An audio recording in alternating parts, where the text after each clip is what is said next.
Hoy, Pilipinas, magandang araw po sa inyo, ka-coffee. Ayan, nakita nyo na, ka-coffee, ang video na yan. Yung mga bitter, yung mga gustong ibagsak itong administrasyon ni Pangulong Bongbong Marcos, hala, sige, kahit nagmumukha na silang TANGA na sila sa kasinungalingan nila, gagawin pa rin nila para siraan lang itong si Pangulong Bongbong Marcos. May abutan daw pong naghanap. Paano, ka-coffee? Nung nag-launch, ka-coffee dyan, nung inilunsad, ka-coffee, itong alyansa na ito, pinangalanan po yung 12, ngayon ay 11 na lang, ka-coffee, ng mga senatorial candidates sa ilalim po na susuportahan ng administrasyon. Nangyari po itong eksena na to. Meron pong inabot sa kanya na pin. Yan, kung nakikita nyo, ka-coffee, dito sa video na yan, pin lang po yan, ha. Pero ang sinasabi nito mga bitter kay PBBM, yan daw po ay white substance. Ano na naman ang gusto nyong palabasin dyan? Na si PBBM ay gumagamit ng pulburon. White substance daw po yan. Nakabalot daw po sa cellophane. O sige, ka-coffee. Teka, ipakita natin ito, ka-coffee. May close-up dito sa video na yan.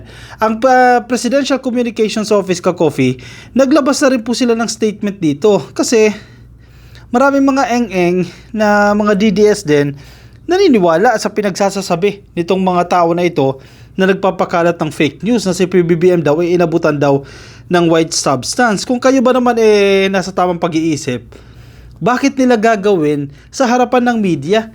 Bakit nila gagawin sa public event? 'Di ba? Mag-aabutan sila ng white substance. Bakit to nila gagawin 'yan? Napakaraming okasyon, napakaraming sitwasyon, napakaraming lugar kung saan pwede nilang gawin 'yan. Bakit sa harapan ng publiko? Bakit sa harapan ng media? 'Di ba? Common sense naman 'yan eh. Nakakalungkot lang itong mga hindi mo alam kung anong nasa kokote nitong mga tao na ito na naniniwala dito sa fake news na yan na nag-abutan daw po ng white substance. Yan, kung nakikita nyo sa litrato na yan, oh. Ayan, si Pangulong Bongbong Marcos at may kamay, ka-coffee na dyan sa baba, inaabot sa kanya yan, nakabalot po ng plastic yung pin na yan. Yan ang sinasabi nila na white substance. Sige, close up natin. Pag close up mo yan, ka-coffee, ito yung makikita mo, yung pin na yan. Paano naging powdery white substance yan? Kasi hinahalin tulad nila yan sa coke daw, na nakabalot daw po sa cellophane. Kitang-kita naman kung ano yan, ka-coffee. Ito yan. Ito, oh. Pin yan, ka-coffee. Pin yung inabot sa presidente at hindi ang kung ano-ano na kung anong nasa isip ninyo na white substance daw. Nako, kasinungalingan nyo, oh. Kalayaan at Kaunlaran, Partido Federal ng Pilipinas. PIN po yan. Ang Presidential Communications Office, nagsalita na po sila dyan. Nilinaw nila yan kasi marami pa rin po talaga nabubudol nitong fake news na ito. Pero nakakatawa dahil sila-sila na lang din mismo, yung mga DDS na mismo, hindi na rin sila nagkakasundo. Paano? May mga influencers na pinipilit nilang suportahan sila, maniwala doon sa white substance na yan. Hindi sila naniniwala dyan. Sige, dito muna tayo sa balitang yan and then mag-proceed tayo doon sa mga influencers na nagbibirahan na sila lang din, mga DDS. Nasa headline, ka-coffee, ng balita. Ayan, makikita ninyo yung balita na yan. Ngayong araw lang ito, ka-coffee, ha. Umano'y white substance na inabot kay PBBM, isang lapel pin daw, say ng PCO. O lapel pin daw yan, ka-coffee. Pinabulaan na ng Presidential Communications Office o ng PCO ang mga aligasyon tungkol sa umano'y sachet ng white substance. Nako, allergic tayo pag sinasabing sachet eh. Kasi iba yung nasa isip ng tao eh. At yan ang pinapakalat nito mga bitter kay PBBM eh.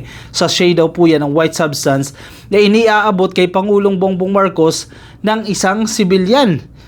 Kung di ka ba naman talaga kung hindi ka ba naman TANGA, bakit yan mo iaabot yan? O bakit yan sila mag-aabutan? At bakit aabutin ni PBBM yan sa harap ng publiko?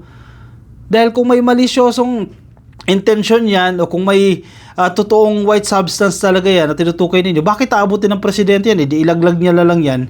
Diba? Ayon sa fact-checking team ng PCO na maging mapanuri, ang natanggap daw ni PBBM ay isang lapel pin ng emblem ng Partido Federal ng Pilipinas. Lapel, microphone, ka-coffee na alapin. Diba? Makabago ang teknolohiya ngayon para hindi halata. Yan po ay lapel pin. Kumakalat kasi ngayon sa social media, ang pinag-uusapan ng netizen, ang low quality video na kuha sa official high resolution video ng Radyo Television Malacanang, kung saan makikita na may inabot ang isang sibilyan kay PBBM habang nasa isang pagtitipon, at ginawa na po nila ng malisya yan. Sabi ng ilang netizens na harap-harapan sa publiko ang ginagawang abutan. Alam niyo lang ibig sabihin ng abutan. Negatibo ang dating ng abutan. At yan ang binibigyan nila ng highlight. Yan ang pinapalabas nila na nagkakaroon daw po ng abutan. Sa isang Facebook reel na in-upload ng Maging Mapanurin itong Sabado, September 28, sinabi nila na out of context ang kumakalat na video. Malisyoso lang, hindi lang out of context ka, Coffee, malisyoso. Gusto nilang pasamain ang imahe ng presidente. Ginagamit ng ilang individual ang ganitong content upang magpalaganap ng maling naratibo o narrative. Kapag ang isang video o larawan ay binahagi sa hindi tamang konteksto, nagiging madali para sa ilan na mapaniwala ang publiko sa maling impormasyon. Ayon po yan sa PCO o Presidential Communications Office. At mabilis nilang nabibiktima dyan, mabilis nilang napapaniwala dito sa mga impormasyon na ito na out of context, mga malicious information, yung mga mahihina yung pangintindi, mahihina ang kukote. At syempre, yung iba nagalit sa presidente, paniniwalaan nila yan kahit nagmumukha silang TENGA na hindi naman talaga white substance yan. Pero syempre, para suportahan nila yung kanilang ego, dahil lang pinapaniwalaan nila masama si PBBM, o hindi yan, sige, tanggapin na nila yan na white substance daw po yan, na malinaw naman na hindi yan white substance sa unang tingin pa lang ka-Coffee Ginagamit ng ilang individual ang ganitong content upang magpalaganap ng maling naratibo. O baka may taong nasa likod niyan. 'Di ba?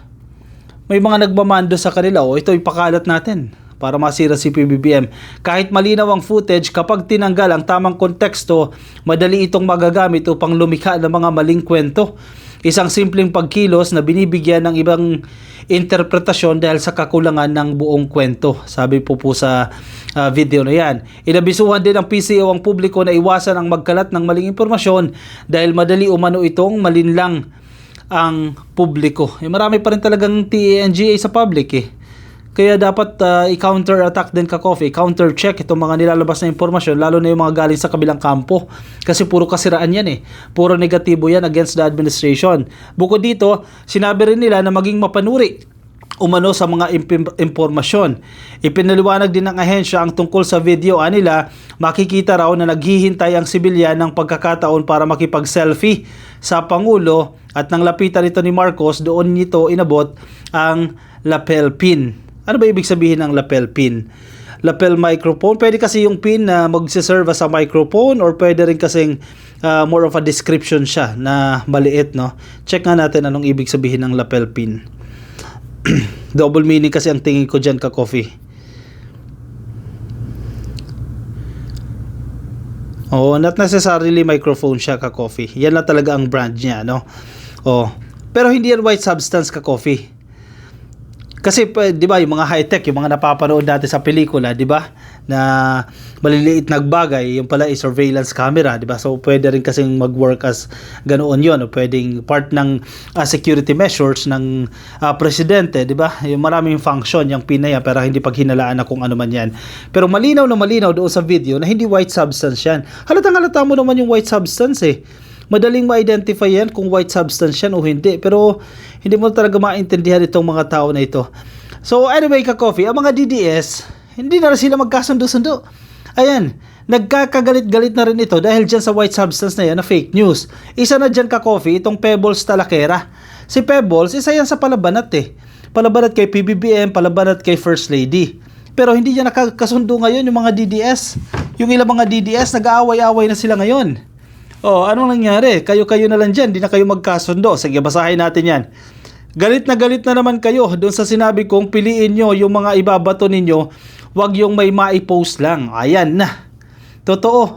Yung iba kasi dyan may maipost lang Sige nga, mag-abutan kayo ng droga daw dyan, tapos magpakuha kayo ng picture. Sus ko po. Galit na galit kayo pag nare-real to kayo. Anong mali sa sinabi ko? Gusto nyo sakyan lahat ng post nyo kahit masabihan akong TENGA? Exactly. May punto si Pebbles dyan kahit bitter ito sa mga Marcoses, may punto siya dyan. Kasi halimbawa, ikaw ay DDS, galit ka kay presidente, alam mo na fake news yan, ipapakalat mo pa at i-expect mo yung iba mga DDS i-share yan at paniniwalaan yung sinasabi mo na halatang fake news. Ayan, di kayo magkakasundo-sundo dyan. Isa na si Pebbles na hindi niya magustuhan yan.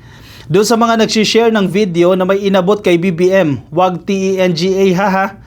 Mga adik sa iskinita nag-aabutan para hindi makita Tapos mag-aabutan sa harap ng media, mamili din ng ibabato. Mema lang hashtag chururut. Exactly. Wala kayong ibang maisip dyan.